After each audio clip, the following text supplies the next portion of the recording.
નમસ્કાર ગુજરાતવાસીઓ, ફરી એક વખત આપ સર્વે મિત્રોનું હાર્દિક સ્વાગત છે આજના નવા હવામાન સમાચારના વિડીયોની અંદર। હાલ મિત્રો, આજે સાંજના સમયગાળા દરમિયાન અને રાત્રિના સમયગાળા દરમિયાન ગુજરાતના ઘણા બધા એવા ભાગો હશે જે આંધી તૂફાન વંટોળ સાથે મેઘગર્જના શરૂ થતી હોય એવા હવામાન સમાચાર સામે આવી રહ્યા છે મિત્રો। ખાસ કરીને હવામાન નિષ્ણાંત એવા અંબાલાલ પટેલ સાથે પરેશ ગોસ્વામીએ પણ ફરી એક વખત કમોસમી વરસાદ માવઠાને લઈને ભારે આગાહી વ્યક્ત કરી છે। અને મિત્રો, હવે ગણતરીની કલાકોમાં જ ફરી એક વખત કચ્છ લાગુના વિસ્તારની અંદર આ વર્ષ 2025નું સૌપ્રથમ વખત વાવાઝોડું છે એ જોવા મળવાનું છે। કચ્છ લાગુના વિસ્તારની અંદર જેમાં તમે જોઈ શકો છો મિત્રો તમારા મોબાઈલ સ્ક્રીનની અંદર કે ગાંધીનગર લાગુના વિસ્તાર છે। કચ્છના આમ તો મિત્રો સંપૂર્ણ ભાગોની અંદર આજે વીજળીના ચમકારાની સાથે મેઘગર્જના શરૂ થતી હોય એવા હવામાન સમાચાર સામે આવી રહ્યા છે। હાલ મિત્રો, તમે અત્યારે વિન્ડીઝ એપ્લિકેશનના માધ્યમથી જોઈ શકો છો જે રીતે હવે ગુજરાતનું વાતાવરણ દિવસે ને દિવસે બગડતું જોવા મળી રહ્યું છે। હાલ તો મિત્રો, ઉનાળાની શરૂઆત થઈ ગઈ છે અને હર ઉનાળે ચોમાસા જેવો માહોલ પણ હવે ગુજરાતમાં જોવા મળી રહ્યો છે। અને મિત્રો, હવે ગણતરીની કલાકોમાં જેમાં ખાસ કરી મિત્રો હવે આવતીકાલે પણ જે આપણા ગુજરાતના જે કહી શકાય કે જે દરિયાઈ કાંઠાનો ભાગ છે, દ્વારકા લાગુનો ભાગ છે, દ્વારકાથી લઈને જામનગર લાગુના વિસ્તાર છે, જૂનાગઢ લાગુના વિસ્તાર છે, આમ તો મિત્રો એકંદરે કહી શકાય કે ગુજરાતમાં ફરી એક વખત વર્ષ 2025ને લઈને સૌથી મોટી આગાહી વ્યક્ત કરવામાં આવી છે। એમાં ખાસ મિત્રો હવામાન વિભાગ હોય, હવામાન નિષ્ણાત અંબાલાલ પટેલ સાથે પરેશ ગોસ્વામીએ પણ પોતાની આગાહીઓ વ્યક્ત કરી છે। ખાસ કરીને મિત્રો, ભારતના જે પર્વતીય વિસ્તાર છે જેમાં મિત્રો ખાસ કરીને ઉત્તર ભારતના ભાગો છે, પશ્ચિમી ભારતના ભાગો છે, આ ભાગોની અંદર પણ ભારે પવનો ફૂંકાઈ રહ્યા છે, વીજળીના ચમકારા થઈ રહ્યા છે અને મેઘગર્જના પણ શરૂ થતી હોય એવા હવામાન સમાચાર સામે આવી રહ્યા છે। હવે મિત્રો, આ દક્ષિણ ભારતનો તમે ભાગ જોઈ શકો છો। દક્ષિણ ભારતના ભાગની અંદર અરબ સાગર અને બંગાળની ખાડીના આ બે ભાગ, આ અરબ સાગરનો ભાગ છે ને આ બંગાળની ખાડીનો ભાગ છે, આ બધા જ વિસ્તારોની અંદર અત્યારે સાયક્લોનિક સર્ક્યુલેશન વરસાદી સિસ્ટમ હવે આકાર પામતી જોવા મળી રહી છે। ખાસ મિત્રો, જે અત્યારે દક્ષિણ ભારતના આ નીચાણવાળા ભાગોની અંદર પણ વીજળીના ચમકારાની સાથે મેઘગર્જના શરૂ થતી જોવા મળી રહી છે, જેમાં બેંગલુરુ લાગુના વિસ્તાર છે, આ સાથે મિત્રો તમે જોઈ શકો છો હૈદરાબાદ લાગુના વિસ્તાર છે, ભુવનેશ્વર લાગુના વિસ્તાર છે। ખાસ મિત્રો તમે જોઈ શકો છો ભુવનેશ્વરમાં અત્યારે તો વાતાવરણ બિલકુલ ચોખ્ખું છે, પરંતુ જે મિત્રો દિવસો પસાર થતા જશે તેમ તેમ ગુજરાતની સાથે ભુવનેશ્વર લાગુના વિસ્તાર જે ખાસ મિત્રો બંગાળની ખાડીને અડીને આવેલો જે ભાગ છે ત્યાં પણ વીજળીના ચમકારાની સાથે મેઘગર્જના શરૂ થતી હોય એવા હવામાન સમાચાર જોવા મળવાના છે। જામનગર લાગુના વિસ્તાર છે, વેરાવળ છે, સુરત છે, અમદાવાદ લાગુના વિસ્તાર છે, આ તમામ વિસ્તારોની અંદર વીજળીના ચમકારાની સાથે મેઘગર્જના શરૂ થતી હોય એ રીતનું મિત્રો અત્યારે હાલ હવામાન સમાચાર છે એ સામે આવી રહ્યું છે। આમ તો મિત્રો અત્યારે અમદાવાદ લાગુના વિસ્તારની અંદર પણ વીજળીના ચમકારાની સાથે મેઘગર્જના શરૂ થતી હોય, જોધપુર લાગુના વિસ્તાર છે, જોધપુરથી લઈને મિત્રો અમદાવાદ છે, ઇન્દોર લાગુના વિસ્તાર છે, સુરત છે, ઉદયપુર, આ તમામ વિસ્તારોની અંદર મિત્રો ફરી એક વખત કમોસમી વરસાદ માવઠાને લઈને ભારે આગાહી વ્યક્ત કરવામાં આવી છે।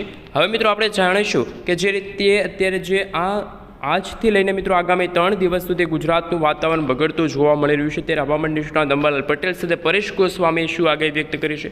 હાલ તો મિત્રો આ બંગાળની ખાડીનો જે આ ઊંડાણવાળો ભાગ છે ત્યાં અત્યારે હાલ મિત્રો વાતાવરણીય અસ્થિરતા જોવા મળી રહી છે, વીજળીના ચમકારા થઈ રહ્યા છે, વીજળીના ચમકારાની સાથે મેઘગર્જના પણ શરૂ થતી હોય એ પ્રમાણનું અત્યારે વાતાવરણ જોવા મળી રહ્યું છે।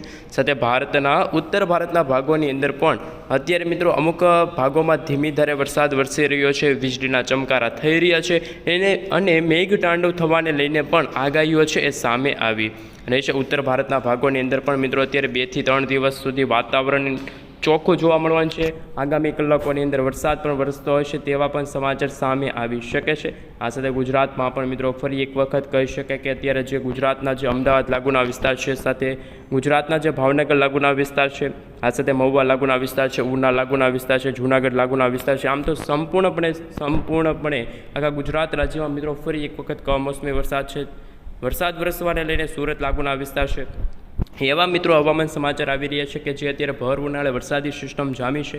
આ વરસાદી સિસ્ટમના કારણે જ ગુજરાતમાં અમુક ભાગોમાં તો ભારે તો અમુક ભાગોમાં ધીમી ધારે વરસાદ છે એ જોવા મળશે। હવે મિત્રો આપણે ઇન્ડિયન મોન્સૂન ડિપાર્ટમેન્ટ તરફથી ખાસ મિત્રો હવામાન વિભાગ તરફથી જે આગાહી વ્યક્ત કરવામાં આવી છે, જે નકશા રજૂ કરવામાં આવી રહ્યા છે એમના વિશે હવે જાણકારી મેળવીશું કે કઈ રીતનું એલર્ટ છે અત્યારે દર્શાવવામાં આવી રહ્યું છે।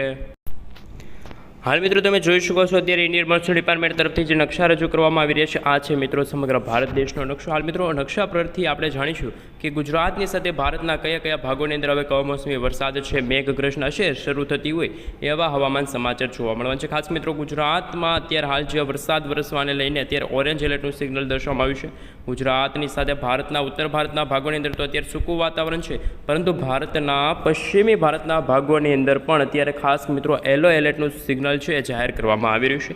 ભારતના દક્ષિણ ભાગોની અંદર પણ વીજળીના ચમકારાની સાથે ભારે પવનો ફૂંકાઈ રહ્યા છે અને માછીમારોને પણ દરિયો ન ખેડવા માટે ઇન્ડિયન મોન્સૂન ડિપાર્ટમેન્ટ તરફથી ચેતવણીઓ આપવામાં આવી છે.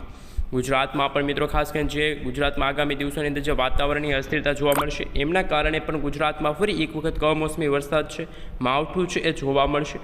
ગુજરાતમાં પણ મિત્રો એવી આગાહી સામે આવી છે કે હવામાન નિષ્ણાત અંબાલાલ પટેલ સાથે પરેશ ગોસ્વામીએ એવી આગાહી વ્યક્ત કરી છે કે ગુજરાતમાં આગામી 3 કલાક ભારે રહેશે. ગુજરાતમાં છૂટા છવાયેલા વિસ્તારોની અંદર કમોસમી વરસાદ, વીજળીના ચમકારાની સાથે મેઘગર્જના અને મિત્રો અત્યારે હાલ ધોળા દિવસે ખાસ મિત્રો અંધારપટ જામ્યો હોય એવા પણ હવામાન સમાચાર સામે આવી રહ્યા છે. હાલ મિત્રો કંઈ સમજાતું નથી કારણ કે વાતાવરણની અસ્થિરતા જોવા મળી રહી છે. જ્યારે દક્ષિણ ગુજરાત, દક્ષિણ ભારતના ભાગોની અંદર અત્યારે મિત્રો વરસાદ વરસી રહ્યો છે. આમ તો મિત્રો ઉનાળાની શરૂઆત મે મહિનાથી થતી હોય છે ને મિત્રો જે ભારે ગરમી અને ઉકળાટનું પ્રમાણ મે મહિનામાં થતું હોય, પરંતુ જે આ મે મહિનાની અંદર અત્યારે વરસાદી સિસ્ટમ આકાર પામી રહી છે. આ વરસાદી સિસ્ટમની કારણે જ અત્યારે જે વાતાવરણની અસ્થિરતા છે એમના કારણે જ અત્યારે ફરી એક વખત મિત્રો વરસાદ વરસવાને લઈને ભારે આગાહી છે એ સામે આવી રહી છે. હવે મિત્રો ગણતરીની કલાકો જ બાકી રહી છે, જેમાં ગુજરાતમાં પણ કમોસમી વરસાદનો નવો દોર શરૂ થશે. હવે મિત્રો આપણે વિન્ડીસ એપ્લિકેશનના માધ્યમથી ફરીથી જાણીશું કે જે બંગાળની ખાડીના ઊંડાણવાળા ભાગોની અંદર બની રહેલી વરસાદી સિસ્ટમ છે તો શું ગુજરાતમાં હવે ગરમી અને ખાસ મિત્રો જે ઉકળાટનું પ્રમાણ વધ્યું હતું એમાં ફરી એક વખત વધારો થશે કે પછી હાલ જે તાપમાનમાં ઘટાડો નોંધાશે. હાલ મિત્રો તમે જોઈ શકો છો દક્ષિણી ભારતના ભાગોની અંદર તમે જોઈ શકો છો અત્યારે 2 થી 3 દિવસથી આ વાદળછાયા વાતાવરણ આ ભાગોની અંદર જોવા મળી રહ્યા છે. વીજળીના ચમકારા પણ થઈ રહ્યા છે અને વાતાવરણ પણ ખૂબ જ દિવસે દિવસે બગડતું જોવા મળી રહ્યું છે. આમ તો કહી શકાય કે મિત્રો આ વર્ષ 2025નું પ્રથમ વાવાઝોડું જોવા મળશે. આ વાવાઝોડાના કારણે ગુજરાતની સાથે ભારતના ઘણા બધા ભાગો હોય છે, ઘણા બધા જિલ્લાઓ હોય છે, ઘણા બધા જે ખાસ મિત્રો જે વિસ્તારો હોય છે ત્યાં આંધી, તુફાન, વંટોળ સાથે મેઘગર્જના શરૂ થતી હોય એવા પણ હવામાન સમાચાર સામે આવે છે. હવામાન નિષ્ણાત અંબાલાલ પટેલ સાથે પરેશ ગોસ્વામીએ પણ જુદી જુદી આગાહી વ્યક્ત કરી છે. વર્ષ 2025નું ચોમાસું સામાન્ય રીતે તો મિત્રો જૂન મહિનાના અંતિમ સપ્તાહમાં શરૂ થવાનું હતું, પરંતુ આ વાતાવરણની અસ્થિરતાના કારણે આ જૂન મહિનામાં નહીં પરંતુ મે મહિનાના અંતિમ સપ્તાહની અંદર 1 મહિના વહેલું ચોમાસું છે એ શરૂ થાય એવા અત્યારે હવામાન સમાચાર સામે આવી રહ્યા છે. હવામાન નિષ્ણાત અંબાલાલ પટેલ સાથે પરેશ ગોસ્વામીએ પણ પોતાની રીતે ખાસ કરી મિત્રો જુદી જુદી હવામાન સમાચારને લઈને આગાહીઓ છે એ વ્યક્ત કરી છે. જ્યારે ઇન્ડિયન મોન્સૂન ડિપાર્ટમેન્ટે તો હાલ ગુજરાતના જામનગર લાગુના વિસ્તારની અંદર જે મેઘગર્જના થવાને લઈને ખાસ કરી મિત્રો જે માછીમારોને પણ દરિયો ન ખેડવા માટેની સૂચના આપી દીધી છે. મિત્રો તમે રોજે રોજના હવામાન સમાચાર જાણવા માંગતા હોય તો ખાસ કરી મિત્રો વિડીયોને લાઇક કરી ચેનલને સબસ્ક્રાઈબ કરવાનું ના ભૂલતા.